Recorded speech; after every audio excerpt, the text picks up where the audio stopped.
You're watching E.T.N, where we don't do news, we just talk entertainment. Share and subscribe. Hey guys, welcome to Entertainment Talk Nation. This is Rob. This video, I'm going to do my review for Season 2 of The Arrow. So after the conclusion of a very good Season 1 of The Arrow, Season 2 shows our hero Oliver making drastic changes to his crusade, primarily not killing anyone. Now, on top of not killing people, I also felt that Oliver faced a whole new set of challenges this season. And furthermore, I also felt that Season 2 is much more action-packed than the first. One thing's for sure, I also felt a lot of people found out his identity in Season 2. And this only further complicated things for not only Oliver, but for Green Arrow as well, and even his team. And it wasn't just Oliver and Green Arrow facing challenges, but his team as well. For instance, John Diggle, not only reconciling with his wife, but on several occasions having a team up with Deadshot, really shows how the character has a lot of honor and really can put aside his personal differences when it comes to needing to get a job done. But let's also talk about some of the really good stuff. While the early on portion of the season was great to see, like the doll maker and Count Vertigo, or at least the release of Count Vertigo after the earthquake, it was Slade Wilson's master plot throughout the season that really started to take place and form in the early portion of it that really made Season 2 such a great spectacle to watch. Knowing that Wilson was working with blood from the very beginning and also had his hand in many different affairs and pulling many different strings was just incredible. It was like watching a movie unfold every week. And what made Slade such a compelling character as well is that he had everybody involved, from Isabel to Moira, and was always one step ahead of Oliver and his team. It just made Slade such a compelling villain, not only because of his skills as a fighter and the fact that he's a cold-blooded killer, but he was also a mastermind. Speaking of Moira, it was also good how they dangled our emotional feelings using her character. I mean, on one hand, you hate the woman knowing some of the things she knows and some of the secrets she keeps, but at the same time, you root for her, you pull for her, you wanted her to win the election, only to come back and hate her again when you find out more secrets. And then to top that all off, during her sacrifice towards the end of the season when she gave her life for her kids, they at the same time coupled that with flashbacks of her basically paying off one of Oliver's girlfriends who was pregnant. So now we know that Oliver has a child out there somewhere, and I'd be hard-pressed to think that we won't see that child play a factor at some point in the near future. However, even with all that, her death was still very sad, and it was a very emotional moment for her kids. But it also showed her bravery, and it did show her courage, even if we all know that at this point in Moira's lifetime on the show, a lot of her decisions to lie and keep secrets from her kids to protect them would have been better suited going the other way and being honest with them. And, hey, that's just how shit goes down. Even with all that, Moira's death was still very sad. And seeing Oliver and Thea there just crying and whimpering as Slade stabbed her through the heart, it was rough to watch. And you do know that Moira loves her kids. She did show a sense of bravery and courage, and there was a little bit of redeeming quality to all that. But the lesson here is that you shouldn't lie to your kids. You shouldn't lie to your family just for the sake of protecting them. They were better off being honest with each other and just working together through all their troubles.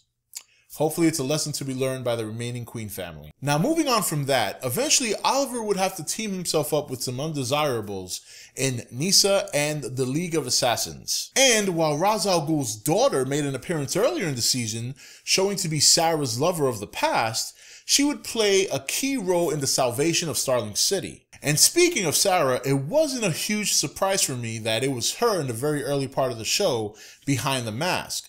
I mean, I sat there and I tried to think, well, who else could it be? I knew it wasn't Laurel, and I knew for a damn fact that it wasn't Helena. So she's the first person that came to mind, considering that we already had seen a reveal that Malcolm Merlyn had been alive. So there was nothing out of the ordinary in this show at this point. One of the best parts involving Sarah, though, was her revealing to her father that she was alive. It was a very touching moment, very emotional, and actor Paul Blackthorne played it perfectly. He had me convinced. I felt his feels during that moment. And Sarah's reveal opened up the world to a whole new set of flashbacks involving Oliver, Slade, Sarah, and Shadow. Now we know why Slade turned out the way he turned out and why he wants vengeance on Oliver. Now, Laurel this season annoyed me to no end. and she blamed everybody for her downfall. She could not get out of her own way. And even though she did have some redeeming qualities towards the end, she did much too many things in the beginning of the season that really turned me off, and I really didn't care for her much this season. That doesn't mean that the actress did bad or that the character was bad. In fact, the actress probably did her job and probably was supposed to make you feel that way. She succeeded. So now, who is my most progressive character of season 2? Well, I gotta say, it has to be Thea. Thea from season 1, early on, was very annoying, and she kind of was this and that, and always holding things against people and holding grudges. Season 2, she really grew into her own, started making sacrifices for other people. Her sacrifice and her taking the chance on Roy is a prime example.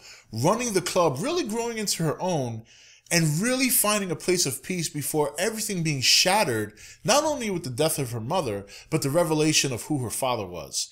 And it really was a very complex, very powerful journey for Thea that was surrounded by a lot of chaos and a lot of action. I was really invested in her character because of all her growth.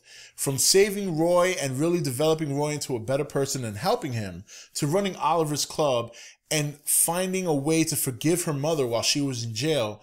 And she really did find a peaceful place until the very end, finding out she was Malcolm Merlyn's daughter and everything was taken from her, including her mother. It was nice to see her development this year, and I thought it was a great compliment to everything else going on in the show. Now, with Malcolm Merlyn being her sole influence, it'll be a matter of time as to whether or not that influence pays off positively or negatively. One thing's for sure, he's going to teach her how to fight. I think that's pretty evident. And finally, the setup for what is now The Flash Season 1 was very fun to watch. Barry Allen being incorporated into the world of the Arrow was really, really good.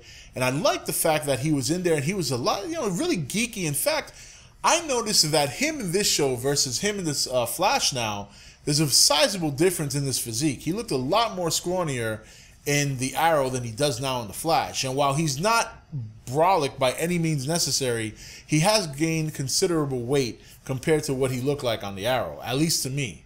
And then finally, a long-awaited showdown between Oliver Queen as the Green Arrow and Slade Wilson as Deathstroke. So needless to say, I was very happy with Arrow Season 2, and you can start expecting my Arrow Season 3 reviews to debut with the debut of the Flash Arrow crossover coming December 3rd.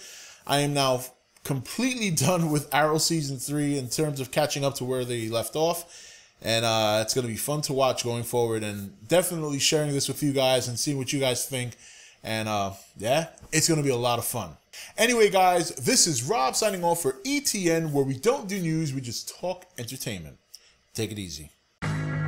Thank you for watching E.T.N. Don't forget to comment, share, and subscribe. Join the nation's Facebook page to meet other subscribers or visit E.T.N's Facebook page and Twitter page. Links for all are in the description.